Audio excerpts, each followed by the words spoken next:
Welcome back to Driven by Cause. This episode is brought to you by Ariva and Microsoft, the industry's only completely integrated and fully automated all-in-one digital fundraising, donor relationship management, healthcare hospitality, and auction software platform. I'm here with my wonderful co-host, Jay Fisk. How are you today, Jay? It's a great day in Seattle, David. How are you doing there? I'm wonderful, especially because we have such a special guest for this episode. Brock Warner is a certified fundraising executive and is the author of the bestseller, From the Ground Up Digital Fundraising for Nonprofits. As the co-founder of his consulting firm, Broccoli, Brock has become a senior leader in the international aid sector and mental health. Brock has raised millions of dollars and developed multiple successful campaigns, partnerships, and sector innovations. Welcome, Brock. Thanks so much for having me. It's a pleasure. Well, we're so happy to have you here, Brock. Let's go ahead and get started. Brock, can you share with our listeners some information about yourself and how you got started in the nonprofit industry? Sure thing. I've been close to 15 years now. I've been in the fundraising world. It started like a lot of fundraisers on accident. It was a summer job in a hospital not too far from where I am now. It was a hospital foundation. And it was a summer job. Clean out the storeroom, answer the phone, answer a few emails.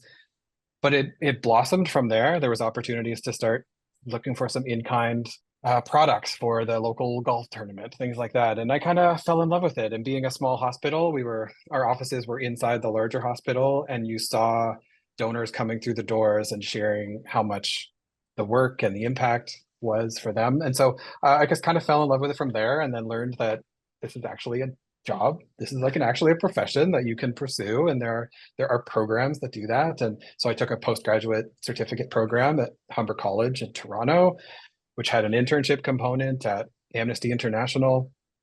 And gosh, it just snowballed from there. It felt like getting shot out of a cannon, leaving school. And yeah, 15 years later, here I am now. I co-own and co-run a small boutique consultancy called Broccoli with my business partner, Holly H. Paulin. That's where the name comes from, Brock and Holly. And we are a really good counterpoint to one another in that I really like working in digital and innovations and strategy, and she loves doing direct mail, production management, tried and true techniques for storytelling and writing. And so together we are able to craft and support charities who want to do integrated campaigns, specifically for individuals who are motivated by great storytelling and strong asks. So we've been doing that for about 2 years now, and I'm based in Ontario, Canada. You know, you're the author of the bestseller, From the Ground Up Digital Fundraising for Nonprofits. And in your book, you explain why it's imperative for nonprofits to build a strong and effective digital fundraising program. Can you just share with our listeners some of the items that make up a digital fundraising program? I think there's people might hear that term and kind of surmise what it is, but I think it's probably better from your words, kind of lay it out for us. I've been teaching at Humber College, the same program that I took over a decade ago. I returned and have taught for a few years integrated campaign management, planning. And these are students who are hearing about this for the first time. And so it's really the curriculum from that course is what shaped this book. And so we start from a very, very, very simple place when we talk about what is a program made up of and what does it need. And so we start higher at things like planning. You need to plan. We reinforce the importance of execution. So can you do what you put in those plans? Then we move on and talk about management and measurement. And we talk about consistency. So no doubt we will get there in this interview and in every engagement I have with a client. Of course, we will talk about email campaigns and social media and targeting, and those are all going to be components of it. But really, if you don't have planning, execution, measurement, management, and consistency in place, call it a day. And once you have those things, list. Gosh, you can never undervalue or understate the importance of a great email list, as well as a direct mail list if you have it.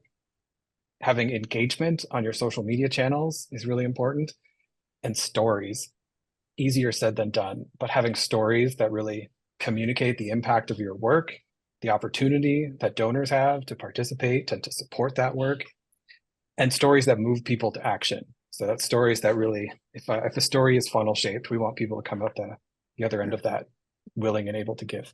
That's phenomenal. I couldn't agree with you on all those parts. And I think a really important word was consistency, which in your book outlined 4 principles of building a digital fundraising program, which are understand it, design it, build it, and then finally burn it down. Wow. Can you share what these 4 stages mean and how you can help the nonprofit organizations achieve digital fundraising success? And I know we don't have a long enough time, but to give a highlight on this would be great, Brock. The book, like you mentioned off the top, it's called From the Ground Up. What we're doing in the book is really just trying to extend that metaphor. The first section, Understand It, takes a very broad approach. And what we do is we try and encourage the users to think about the system as a whole, so like just how understanding that there is a landscape in which all of the work you're about to do is going to happen, and what you can understand about that landscape, the better. And encouraging the readers to think through what is most important and what is going to be fun, but may not be important.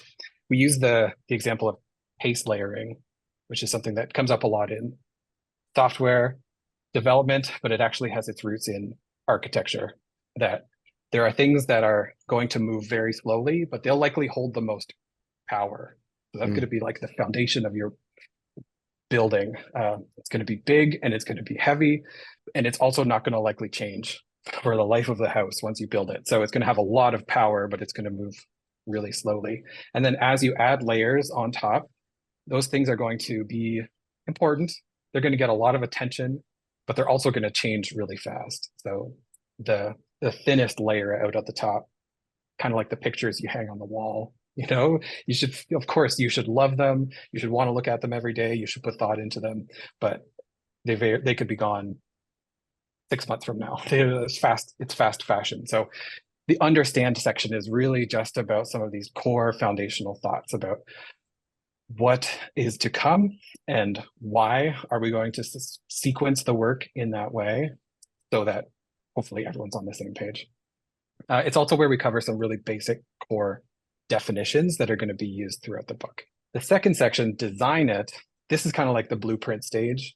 So this is where we're walking the reader through how you might want to, on paper, configure these building blocks that you just learned about in section 1. So how might this block attach to that block and why? And then we encourage them to think about the purpose for each of those decisions. So because every program is going to have nuance and a little difference between them, that leads into building it. The third section, building it, is where we get into the copywriting and actually giving things the shape and the color and the tone and the voice to bring your work to action. So we talk about storytelling structure. We try and get really practical about storytelling circles as a frame that can help people who would consider themselves not a writer, but everyone can learn. It's a teachable skill. So we talk through storytelling. We talk specifically about calls to action, what makes a good call to action so that you're clear in your purpose. We talk about scheduling, what sorts of messages at what time of year and why. So this is where we're really putting it all together. And those 3 sections, that's by and large, the bulk of the book. If I had to give it a percentage, 96% of the book is that's why you buy the book, is for those first 3 sections. The 4th section, Burn It Down, this is where innovation enters the chat. This is where we're talking about things to watch for and things you might want to make your own, where you might find inspiration to change things in your program. But really, if you haven't done the first 3 things, if you haven't designed something and built something and begun to measure it and manage it, then you shouldn't be racing to innovate and throw it out the door. You should do that innovation from a place of thoughtful analysis of results so far. Hey, thank you. That's really great. I hope people go out and read your book because I think it's awesome. You often emphasize the importance of design thinking for more, and I love this, by the way, donor-centric fundraising. Can you elaborate on this idea and provide some strategies nonprofits can use beginning today? Sure. Design thinking is I think, like a fascinating methodology, and a whole body of knowledge exists out there for design thinking. But I think that the nonprofit fundraising world has been slow to adopt it or understand how it can be adapted to the design of a fundraising program. And I've been keen to try and figure that out for the last 10 years or so. And the reason why is because design thinking at its best should allow you to offer something to your audience, in our case, donors, that feels really specific to them and it really meets their needs and their challenges, but it also serves your purpose as well. So when I'm thinking of design thinking, I'm not so much thinking about changing programming models on the delivery side, or even fundamentally changing how funds are dispersed. It's about finding out like what makes a person tick. And the better we can understand what makes a person tick, the better we might be able to reflect those values and beliefs and motivations back to them through the stories we tell and the ways in which we tell them. When I think of design thinking, an image that pops into my head right away is a bell curve. For good reason, a lot of nonprofits and programming lives in this middle of the bell curve. Like there's a lot of similarity in the ways we do things, and there's often good reasons for the similarities, because we have best practices, leading practice, we have benchmark reports, we have studies that people are releasing, and that all informs the justification for the core. But I think that once you've explored that territory, the most interesting insights and opportunities are going to exist out on those edges, out in those like deep waters where few people are willing to go. And I think if we can spend some time out on those outlier edges, we might find something that is very specific and personal to your organization and to your donors, and we could bring that back to the center.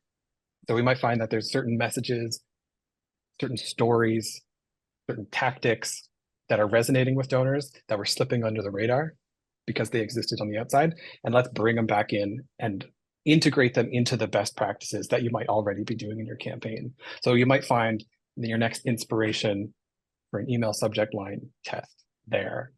You might find inspiration for your next stewardship report format there.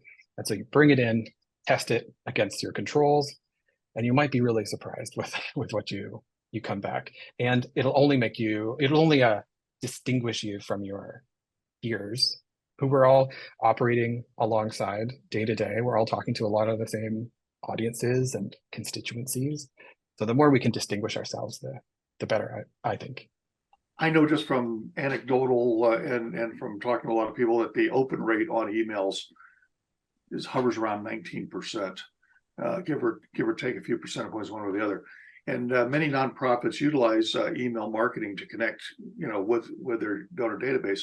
Can you outline for us some successful email marketing programs to use as part of a digital fundraising program, and how you can use that to maybe increase, or some technique you can use to increase the open rate as well? I'll say first that open rate has become a less and less reliable metric in our marketing platforms to understand how many people are actually opening your emails. So there is declining open rates are being reported anecdotally and in the dashboards that email marketers are all using, but that may not necessarily in all cases mean that fewer people are opening your emails.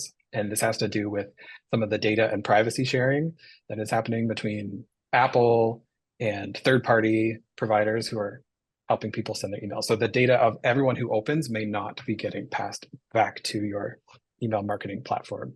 And in fact, the M&R benchmarks report, which is one of the most comprehensive reports annually that we have on digital metrics and measurements, I believe that they've even stopped reporting on open rate benchmarks year to year, just because it's inconsistent. So what else do we have? We have click rates. We can have landing page statistics. If you have even a simple Google Analytics snippet installed on your web page or your donation form, those might be more meaningful metrics. And so while open rate is great, open rate never told us much more than how great our subject lines might have been, or our open rates, or the health overall of our list. So a good open rate would probably mean that you had all those ducks lined up in a row, and a poor open rate probably just meant you need to look at those three things: list health, subject lines, and maybe your from name. Well, click rates and landing page statistics and even conversions, if you can measure and manage your conversion rates straight to donation, those are going to really tell you if you have messaging that resonates, if your timing is on point. You know, you're the co-founder of Broccoli, a fundraising consulting firm. You've helped clients raise millions of dollars for their missions. Your firm and yourself have emphasized the importance of diversifying revenue sources and having a multi-channel approach to your donors or to their donors. How does technology play a role in this strategy? I think we all know, and I suspect that all of your listeners know implicitly, that technology is powering so many of the interactions that we want to have with our donors, even if those are offline interactions. So even if those are coffee chats, in-person events, open houses, there's a good chance that those invitations are being mailed or emailed out after you've pulled the list out of your database, which is, so there's a piece of technology right there. Your CRM, your donor database, your email marketing platform. Technology is empowering your ability to communicate with the right people at the right time with the right message.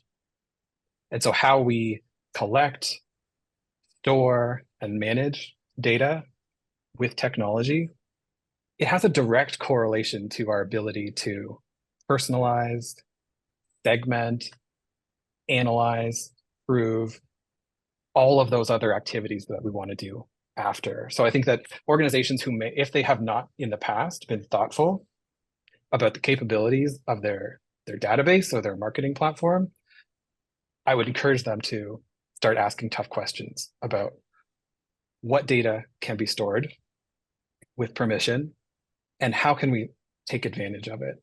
So do we know, for example, if a person arrives into our email marketing list, do we know where they came from? Like, do we know that it came through a website sign-up form versus they filled out a piece of paper at a table at an event?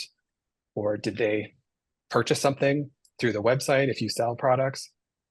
And if so, what did they buy? Because each of these little data points, while they may or may not have an immediate use, they become one of those building blocks that you start to build on later. So I would say technology at its, that's how deeply I think it runs and can affect our decision making. Now, on top of that, as you start to do those things, there's a lot of technology that we are knowingly or not using on a day-to-day basis. And you may not be, the average fundraiser may not be using each of these platforms to their full capability. We could take Meta, for example. Very likely your organization would have a Facebook page where you're communicating with people and probably an Instagram page. Maybe you've connected those two with in the back end of Meta with your Meta Business Suite, but Meta Business Manager, which is like the more enterprise level, though free product, where you can start to connect those pages as well as connect Pixel from their page. You could connect a Pixel, you could add it to your website, update your privacy policy and your cookie consents if necessary. And that's where you could start to then connect website behaviors to your audiences. And with that, you could start to do targeting. You might be able to then also get some completed or not completed donation signals coming from your donation form. Some do this better than others. But all of this data starts to connect and create a web, which you could then use to power your next social media campaign. So that when you spend, if you're going to spend money on promoting a post, you can have a lot more confidence in who is seeing it, when are they seeing it, how many people saw it, and also how well did it convert. So technology at its very core is making possible all of these other things. And I think that if there is a thoughtful consideration at the center on those building blocks, those things that move slowly but have a lot of power, then a lot of connections are broken that open up possibilities for the future. Yeah, no, I love that you say integrated, and I think there's so many. I don't think there's so many, but I think there's some awesome, amazing technology that does exist that is fully integrated and automated.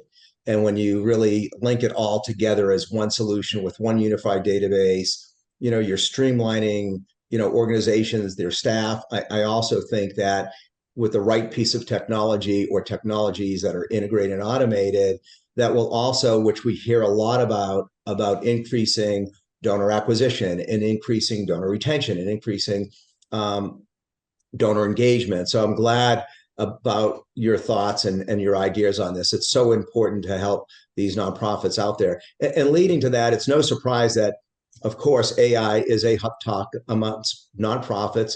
And I don't know what it really means for job security, but you recently shared that you feel AI is not a foe, but rather it could be a tool for fundraisers. Can you share your ideas around AI in the future for nonprofits? Yeah, I love talking about this. We could have done a whole podcast just on this question, but to maybe start with opportunities and ways that I'm finding practical uses of it right now. I've found so we do campaigns, integrated direct marketing campaigns for clients, and some of the tools that Photoshop and now even Canva have started to implement around generative fill capabilities is become such a practical, helpful tool for us, where if we have we need a header image that is a big long rectangle, but the photo that the client provides is a square, there's now tools where it will generatively fill, it'll use AI to fill all that extra space that didn't exist before, and it will look incredibly seamless. We did this one for a client. It was a tall vertical picture with a great subject centered on the image, but we needed a big long one. And then what it filled it with was a fence that never existed. There was no fence, and that fence probably doesn't really exist, but it looks really convincing, and your eye is still drawn to the subject. And that would have been such a pain in the butt marketing challenge before. So these are simple things, but we encounter them every single day. And as I've talked to other charities, they said, oh my gosh, I can look back at my photo library now, and there's this photo of these great students, but they've got a construction zone behind them. And so we've never been able to use it because of the construction zone. And now you can just select that, and then you've got trees and waterfall or something happening in the back. So these are some really practical uses that we're actually using it for right now. But some of the gaps we've encountered is the copywriting, which is I feel like everybody's asked it a question or maybe asked it to write a bit of copy. Our experience is that the copy has been really generic. And that's because it's being built from this large language model straight from the internet. So it's going to put you in the middle of that bell curve that we talked about earlier. It's going to give you something that it thinks you want to see based on what other people seem to have wanted to see in the past. So very, very generic. And I'll be frank, so we've had a couple, this is the business. I go run a business. My clients don't hire me for generic copy. And so it's not affected our creative side of our business because we've never strived to give something generic. And if they wanted something generic, they could either hire someone else or they could use these tools. We are really trying to find, through deep understanding of a brand and a mission and past results and what is driving engagement on different channels. We're trying to bring all of these things together to then give them something that only that organization could say believably. And I think that AI today, as of this day in 2023, isn't yet doing that, but the day will come, and that's fine. And then I think that our roles as fundraisers will be to use those to our full advantage as ethically as possible, so that we can then spend all the time that is freed up building relationships. The emerging technology around context windows, which is the current, if you've used ChatGPT and GPT-3, that's using a large language model scraped off the web. A context window, kind of think of it like you're building that model yourself. So you're putting in all sorts of your own content, and it's a window into a context that you created. And then you can do all of the things that you were asking ChatGPT before, but the answers are being informed by the background information that you've plugged in. Oh, interesting. So it's your own personal AI database.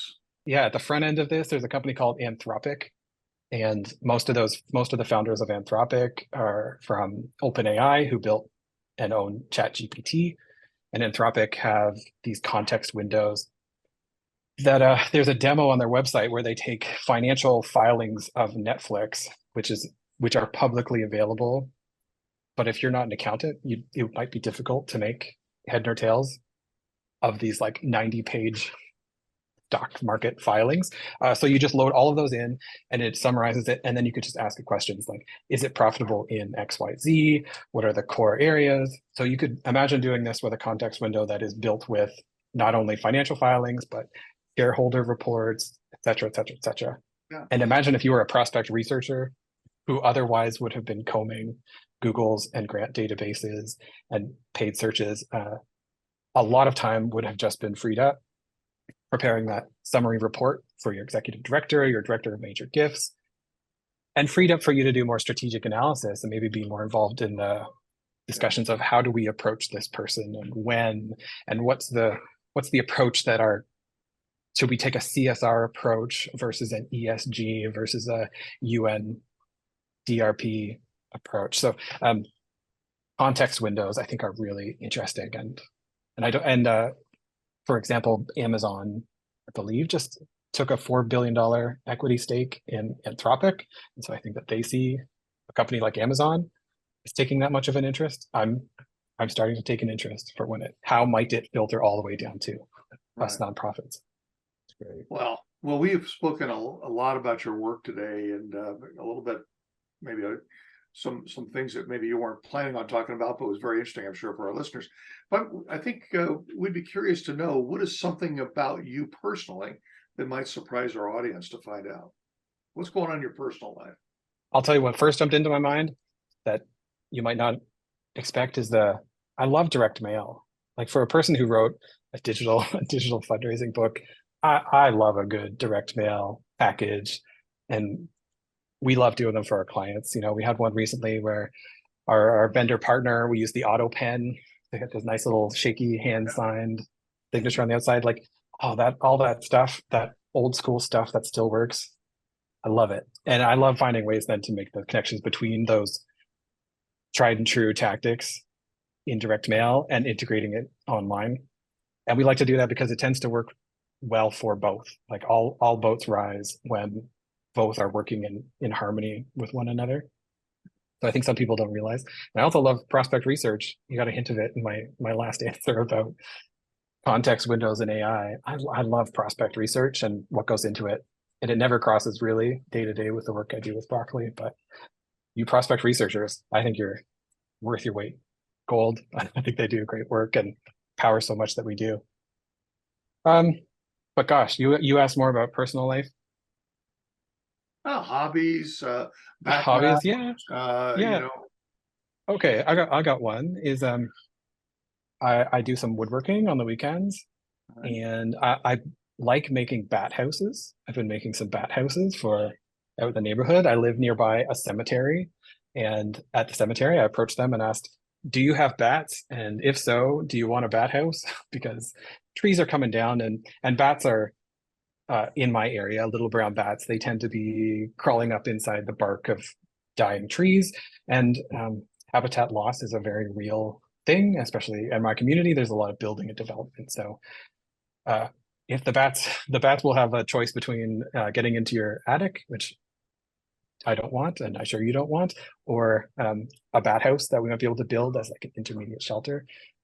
I just saw that there wasn't many of them going up in the community. They're not that hard to build. There's lots of free plans online. I can knock one out in a few hours, and I just give them mostly away as gifts to friends, or I barter for them. Very unique. Just Wow. Yeah, they're neat. If you have no idea what a bat box looks like, Google it, because it probably doesn't look what you might be thinking. It certainly doesn't look like a birdhouse. Hey, we always like to finish off the show by asking, what is something I didn't ask you or Jay didn't ask you that you wish we did? Well, there's a podcast.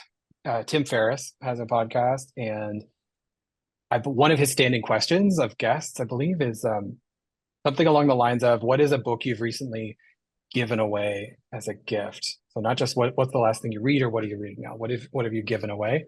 And I love that question, and no one's ever asked me before. So I'm going to say, Yeah, I'm go going to say ahead. you've asked me. So there's like a local nonprofit here, and a small team who are really just like go-getters and working really hard. And I've got a whole shelf of books that I don't touch enough, and a lot of them, and often because I've read them. So I gave 4 books to a team of 4. There was Originals by Adam Grant, which is a good read about, trying to blend interests rather than specializations. It's a case for the generalist. A Pattern Language by Christopher Alexander, which is actually an architectural text, like a 900-page home, but it's the kind of book you just flip through. You don't read it cover to cover, but it's all about how pieces of communities fit together. And I reference it a few times in my book. I'm obsessed with that book, and I've given away a few copies. Another was a book by a fellow Canadian, Michael Prosserman, called Building Unity. It was all about like small teams and sort of getting from nothing to something in a nonprofit context. He was a b-boy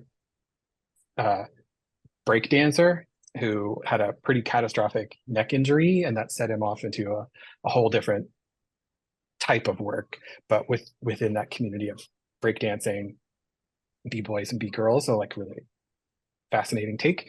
And then the last one, for probably the youngest person on the team, was a book called Day One, or I think This is Day One, by Drew Dudley. There's another Canadian motivational speaker, and it's all about like leadership in the personal sense first, so that you can be a leader outwardly. And he has some incredible TED Talks with millions of views. So Drew Dudley, if you've never heard him.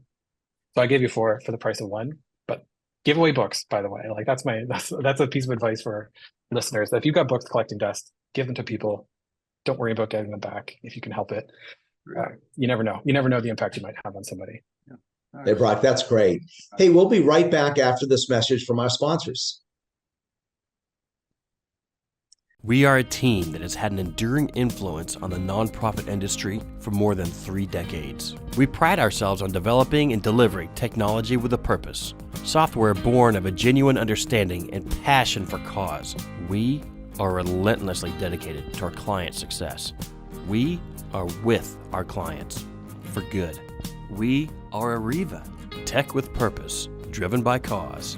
Ariva is the trusted advisor and market leader of fundraising, donor relationship management, and auction software and services. Exceed further, our evolutionary all-in-one digital fundraising and donor relationship management software is helping nonprofits worldwide further their mission, transform fundraising, and cultivate relationships with donors and constituents. Our Maestro Auction virtual, live, and silent auction software, text-to-bid, virtual and mobile bidding software, and text-to-fund, text-based donation software are helping nonprofits raise billions of dollars through thousands of virtual fundraising events, charity auctions, and galas. Visit Ariva.com and reach out today and see how Ariva can help your nonprofit organization go further. Welcome back, everyone. It's time for Ask the Maestro, where you, the audience, ask us anything you want to know. Jay, what question do you have for us today? Well, David, our question comes today from Mary, and Brock, I'd like you to, if you don't mind, I'll put you on the spot and kind of let you take a shot at the answer to this, but be curious to hear what you have to say about it. Mary says, we communicate to our constituents frequently through email and social media to update them on our successes and to make our fundraising appeals. However, I find that our donors are beginning to unsubscribe from our emails. Do you have any strategies for combating high unsubscribe rates? Are there other ways we can communicate with them as well? The way Mary's described it there, that they are reporting on impact and updates and fundraising. I'm imagining one of these kitchen sink emails where it's got a little bit of everything. And then maybe tucked down at the bottom, there's a little ask, or maybe somewhere in the middle, there's a story that if you click through, then it asks for funds. And I think if that were that context, that there's something for everybody in that email, or that's the goal, you might be losing them. And it's actually not speaking specifically to the thing or time or person that they connected with most. And so creating emails that people will want to read is what's going to keep them on the list and keep them engaging. And knowing what it is they want to read is going to probably, hopefully, exist somewhere in your database based on how did they get in there. So this goes all the way back to where we probably were 7 minutes into this interview, that if they signed up on your website, what did that form say? Like, did they fill out the form that said, we want to send you updates about our work? Did they sign up because it's, do you want to stop climate change? Then what was the promise that was made in the beginning? And then ask yourself whether or not you are fulfilling that promise. And then again, or another way you might combat unsubscribes is trying to segment your list as best as you're able, so that it feels like you're fulfilling a promise, so that you're fulfilling your other end of the bargain of this transaction that you have, which is that they gave you their data and their email and permission to contact them. What was it in return for? And just make sure that you fulfill that as best you can. So for some organizations, that might look like interests of certain program areas. So if you have like a housing, food, and shelter are your 3 program areas, and if somehow, some way you were to know that someone signed up for housing updates, then let's just make sure they get lots and lots of housing updates, because it might be when they get the shelter and food updates that they're losing interest because it's not what they originally signed up for. So the more you can understand and then reflect back what it is they signed up for, the better. And then also separate out your fundraising asks as well. So there will always be people who unsubscribe, and having a thick skin about that is a skill we could all develop. And so if your fundraising asks are set aside and dedicated, you will likely have better fundraising results. You'll probably get more conversions because it's very clear what you were asking for. Yeah. And if a person unsubscribes to that, then I think they are not a donor. Like they are no longer an active and engaged donor. And for them to like self-select and leave as an unsubscriber stings a little bit in the short term, but long term, it just means that the list that you're left with is far more qualified and willing and able to give. And you could celebrate that win a little more than you mourn the loss of the unsubscriber. What I'm hearing you say is it's not always a good thing to provide too much information. You know, putting everything into one is probably not a good route. Be more selective, be more targeted. Tell them what they want to hear. Don't tell them what you necessarily want to get out. Yep. Yeah, excellent. Well, everybody, that's all the time we have for Ask the Maestro on this edition of Driven by Cause. But if you have a question you'd like to submit, please submit it to us.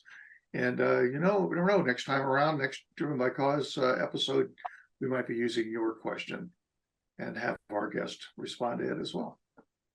Hey, Brock, thank you so much for being here today. It was truly a pleasure getting to hear from you. And I know our audience really liked that. Thank you, David and Jay, for having me. This was fun. It was for us as well. Thank you so much for it, David. I guess we'll say goodbye until next time, right? Yeah, well, for all our listeners, thank you for joining us today. If you enjoyed the episode, which I hope you did, make sure to leave us a positive comment and a 5-star rating, not 4 stars, but a 5-star rating below so we can continue to bring you more episodes like this. I also want to thank our sponsors, Ariva, which is truly the only all-in-one online fundraising, donor relationship management, healthcare hospitality, and auction software, as well as Microsoft, a division of Ariva, which provides amazing auction software from all aspects, from live auctions, silent bidding, raffle tickets, just amazing. And we're helping thousands of nonprofits like yours daily. Make sure you click to subscribe to stay up to date with all the Driven by Cause, and join us next time. Make it a great day.